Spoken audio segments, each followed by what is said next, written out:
নির্বাচন। আরে তোর মতো অন্ধ নির্ভর জনগণ সাপ সাপ সাপ কইরা ব্যালট পেপারে ছেড়ে মেরে দিব।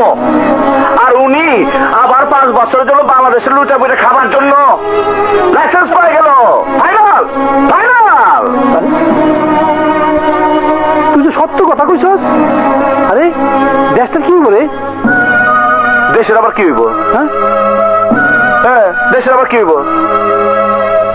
সুন্দর একটা পতাকা আছে, হ্যাঁ সুন্দর কলেজ, মাদ্রাসা, জজ কোর্ট, হাইকোর্ট, সেক্রেটারিয়েট সব জায়গায় ওই পতাকাটা পথ পথ পথ করে উঠতেছে। আর এই দেশের সন্ত্রাসীরা যারা খুশি মারতাছে, চাঁদাবাজরা দোকানদারের কাছ থেকে চাঁদা নিতেছে, আবার দোকানদাররাও দিয়ে দিতেছে সেই টাকা উসুল করার জন্য। দোকানদাররা 100 টাকার জিনিস জনসাধারণের কাছে 200 টাকা চাইতেছে। আর এই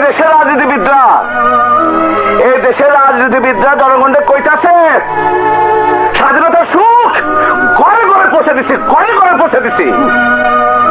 আর দেশে উন্নতির জোয়ার বয়ে যেতেছে, জোয়ার বয়ে যেতেছে। আর জনগণ, বাংলাদেশের জনগণ খালি তামসা দেখতেছে আর কইতাছে উন্নতি এসে, উন্নতি এসে, উন্নতি এসে। ওই একই আলোচনা হইতাছে।